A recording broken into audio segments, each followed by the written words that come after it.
Karena apa? Istri-istri Rasulullah itu adalah kegemarannya menggunakan pakaian yang warnanya hitam.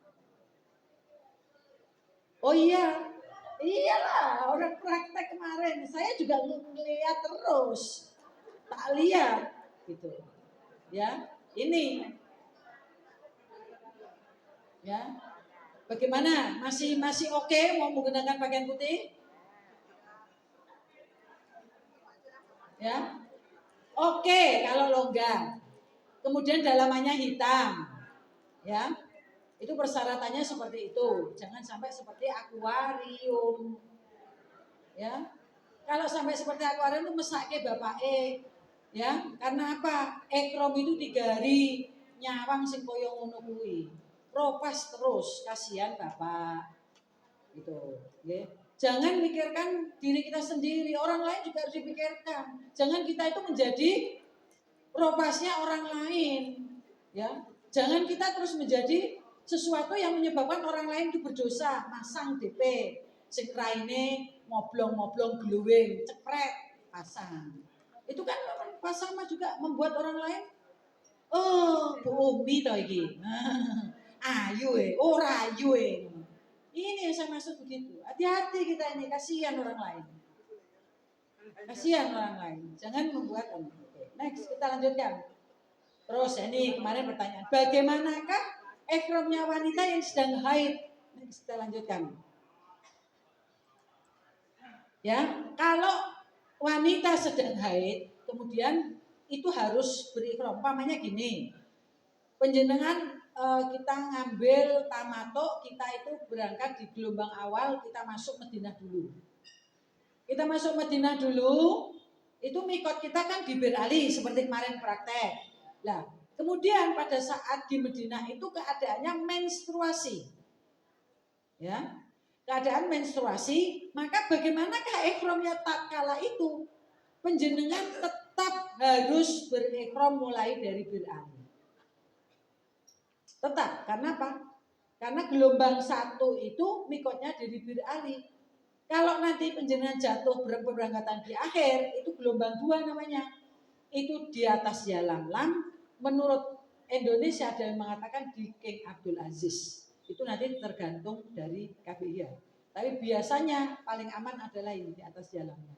Jadi niatnya labbaik Allahumma umrotan di atas Yalamlam. Karena semua penerbangan yang menuju ke Arab Saudi itu harus diumumkan.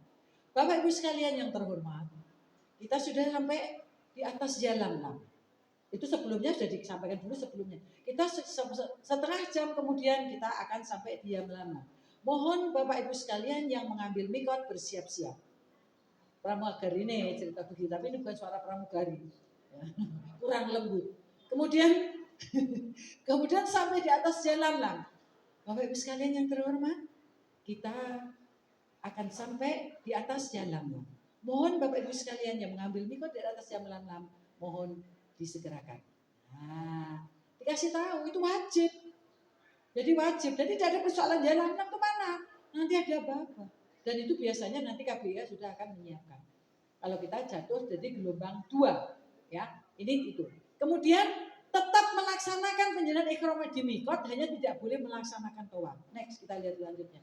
Yang tidak diperbolehkan adalah melaksanakan tawaf. Kerjakan semua manasik yang dikerjakan oleh orang yang sedang haji, hanya saja engkau tidak boleh tawaf di sekitar Ka'bah.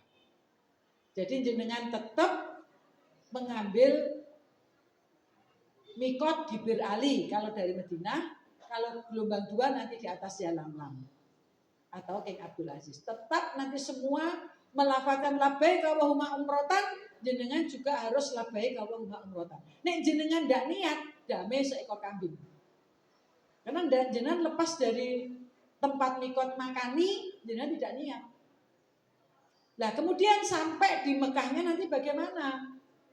Sampai di Mekah itu jenengan tetap kena larangan ihram.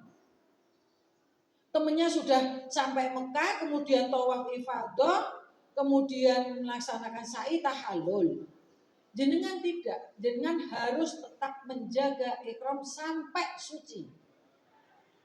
Setelah suci, kemudian jenengan mandi, mandi dari haid, diguyur dari atas sampai bawah tanpa diandui. Takut nanti kalau digini-gini rambutnya bodol, rambutnya rontok. Cukup diguyur dari untuk memenuhi dari kepala sampai ujung. Kemudian ditutup dengan handuk kecil, terus dikasih kerudungnya dipakai. Nggak usah dikering-keringkan. Terus nanti jenengan minta tolong sama suaminya. Suaminya udah paham kok, udah kemarin udah melaksanakan. Nek suaminya aku mudenge, minta tolong laporan sama karonnya.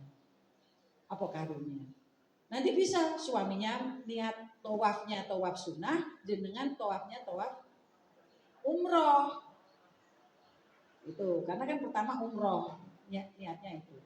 Ya, jadi tunggu sampai suci baru bisa melaksanakan, baru terus sa'i sendiri tahallul. Selesai sudah, berarti umrohnya sudah terlaksana.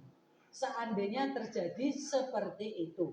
Jadi kalau tidak mikot, di mikot tidak niat, jangan kena dam seekor kambing. Jadi ingat ya, ini yang tua tidak usah diingat-ingat nggak apa-apa. Kalau yang muda-muda saja. Next kita lanjutkan. Kemudian di ritual haji, ini yang akan ditanyakan sudah saya jawab sebetulnya. Kalau di ritual haji, haidnya itu belum melaksanakan tawaf ifadah, tapi jenazah itu gelombang awal pertama dilalai di Arafah men.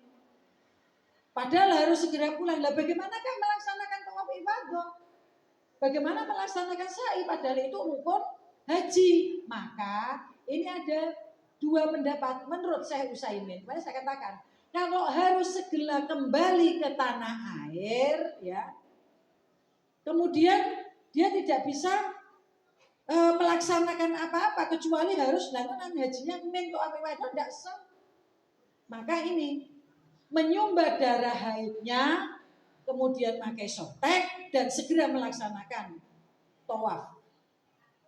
Disumpel ya, kalau masih bancang harus disumbat dengan kapas. Ini nggak saru-saru nih, tapi ini ilmu betul. Iya ini betul. Jadi caranya seperti ini menurut Syekh Utsaimin. Kemarin di Donaudan sudah saya jawab. Kan begini jawaban saya. Kemudian yang kedua, ini pendapatnya yang lain. Ibnu Taimiyah, dua cara. Bisa dengan seperti itu karena segera pulang, belum tawaf ifadah, bisa suntik dulu, kalau sudah mampet baru tawaf. Tapi ini kadang-kadang kita tidak bisa waktu itu kadang tidak bisa berpacu, berhentinya nggak bisa segera gerak gitu, nggak bisa gitu. Kadang-kadang seperti itu. Makanya tapi ini ilmu yang saya sampaikan ada dua cara. Bisa suntik kemudian kalau sudah mampet tawaf, atau tetap seperti itu tapi harus disumpel dan diberikan softap yang baru. Itu dua cara pendapatnya. Kemudian pulang. Kalau tidak dilaksanakan karena itu rukun haji, maka hajinya tidak sah. Tawaf itu karena itu tawafnya tawaf ifadah. Ya, kalau misalkan jauh dari kepulangan, tidak apa-apa. Tunggu dulu selesai, kemarin saya katakan gitu, tunggu dulu selesai, bersih, suci, baru melaksanakan tawaf. Kan ditunda tidak apa-apa tawaf itu. Karena kita juga sudah tidak menanggung ihram lagi. Sudah lebih lunak, cuma kita masih punya menyelesaikan tawaf sama sa'i. Gitu loh. Ini saya ulang kembali karena kemarin ada yang menanyakan seperti ini sekarang ini. Jadi pada hakikatnya di dalam surat Al-Hajj 78 dan Al-Baqarah Allah tidak menghendaki kesukaran untukmu. Nih, ya. Tidak menjadikan satu kesukaran itu memang ikhtiarnya seperti itu. Next kita lihat lagi. Yang selanjutnya juga waktunya sudah agak mepet, cepat-cepat sedikit. Ayo. Tawaf wada. Ya, tawaf wada adalah tawaf pamitan. Ya, tawaf pamitan ini juga begitu dari Ibnu Abbas radhiyallahu anhu berkata, manusia diperintahkan agar akhir dari ibadah haji mereka adalah tawaf di Baitullah dengan diberikan keringanan bagi perempuan yang haid. Jadi perempuan yang haid itu tidak usah ikut seperti tadi diupayakan seperti pada waktu melaksanakan tawaf ifadah. Karena diberikan satu keringanan. Jadi kalau nanti pamitan semua bisa masuk ya sudah dengan di luar Masjidil Haram saja untuk pamitannya. Ya,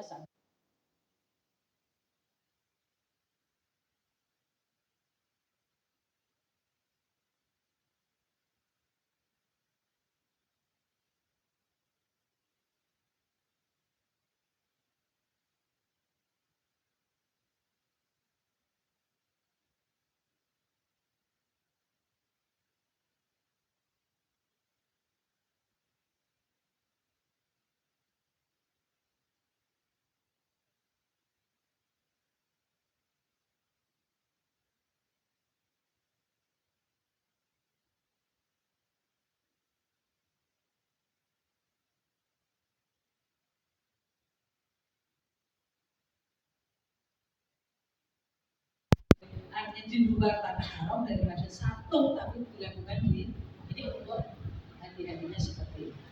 Jadi makanya tadi wala jidala, wala rokasa, wala usuko itu jangan dilakukan di tanah haram. Ini sampai-sampai orang-orang sana yang hati-hati, dia suka begitu. Dia punya rumah di luar tanah haram. Tapi nanti kalau dia siang, pagi berangkat menuju ke tanah haram, dia berniaga berapa itu bintang. Jadi ada sepatu karo bojone yo untuk rapopo. Dan ini anaknya untuk rapopo. Maksudnya begitu. Jadi ini untuk berhati-hati. Next kita lanjutkan lagi. Ini yang saya at-tahuru satrul iman. Kebersihan itu adalah sebagian dari iman. Saya mohon terutama pada ibu-ibu. Di sini sudah ada bentuk kamar mandi di sana adalah seperti ini. Kemudian airnya ini ada di sini. Kemudian di sini selalu ada keranjang sampah. Saya minta tolong sebagai cerminan jenengan sebagai seorang beriman, kalau membuang softtek, tolong ditaruh di sini, jangan kecacar-cacar di sini. Kasihan yang bersihkan. Berpikirlah bahwa kita ini umpamanya kita jadi pekerja dari seperti itu, bersihkan kayak gitu. Ini banyak sekali orang-orang yang seperti itu, terutama di toilet-toilet wanita. Ini saya minta tolong, ya. Dan lagi nanti pada waktu di Armina, Arafah, Musdalifah, Mina, jorok minta ampun. Betul saya ngomong. Makanya tunjukkan bahwa ibu adalah sebagai seorang yang beriman. Saya kemarin haji yang terakhir saya kerahkan teman-teman saya, ayo awak resep. Kemudian apa? Di Armina itu, kemudian kita kan sudah selesai tidak itu lagi. Saya bersihkan itu, saya ambil, saya taruh bersama-sama. Masya Allah ibu, joroknya wanita-wanita itu tidak berpikir betul-betul. Yang namanya softtek itu sudah bergelimpangan di mana-mana. Dan itu kalau bersihnya laki-laki yang cicit kayak gitu. Terus saya diginikan, TKW ya, saya bilang, gitu. Terus akhirnya diambil tulis kamar mandinya, kencing mandi. Jadi terus teman saya langsung jaga sana. Ibu mau apa? Kencing, antri sana. Ibu mau apa? Mandi, antri sana.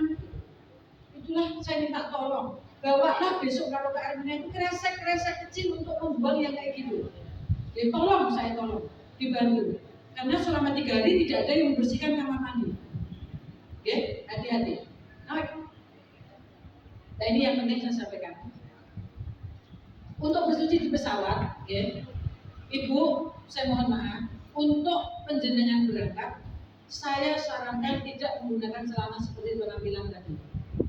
Pakai celana. Karena apa? Karena pakai celana itu akan menyulitkan.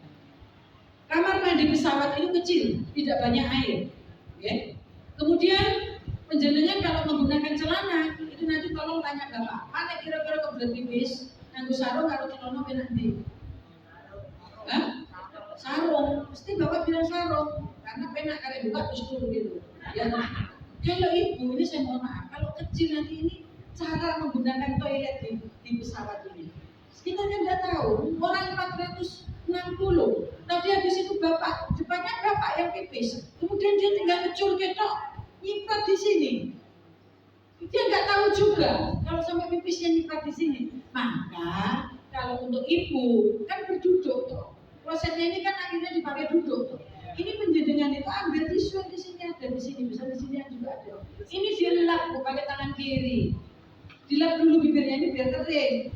Kemudian tisunya dibuat di tempat ini, di sini ini tempat sampah ini. Sebelahnya wastafel itu tempat sampah. Kemudian di sini dikasih tisu lagi, ambil tisu lagi, tidak apa-apa membayar kok. Ya, kasih tisu lagi, baru jenengan duduk. Apa sebabnya ini saya kasih pengantaran seperti ini? Karena jenengan selama 10 jam di pesawat itu ada 1 kali culat. Nah kalau jenengan tidak salah dengan seperti itu, kalau duduk di sini, apa namanya ini? Pahanya kira-kira kena kencing enggak? Najis, sahnya surat apa? Kan harus suci, karena kalau pahanya udah kena najis, akhirnya bajunya kena najis, bagaimana surat kita? Makanya ini ya. Habis itu terus diambil lagi, kalau sudah pakai duduk tadi, diambil lagi taruh sini. Nah kemudian pada waktu kita mengeluarkan juga digas, boleh saking kebentuk, sengaja lokai juga, Ya sudah muncrat krono ini, makanya tangannya harus ditutupkan supaya nggak kemana-mana. Najisnya itu yang saya maksud. Kemudian ibu kalau pandai, ada seperti aqua itu minta sama pramugarinya, itu disimpan bu, nanti biar jenengan tidak pakai tisu basah. Ya. Di sini bisa keluar airnya, membersihkan dengan segitu sudah cukup mengalirkan air. Ambil dari sini untuk cebok, sudah cukup. Ya, kita harus hati-hati dengan najis. Karena kita ada satu kasus. Ini untuk di pesawat, karena pesawat biasa dikunjungi kayak di yang lain-lain. Ya, ini ingat-ingat ya. Jadi saya sarankan tindak besok pakai model abaya. Terus dalamannya ya jangan lecing. Dalamannya ya ada rok. Jadi nanti diringkis itu mudah dan tidak terlalu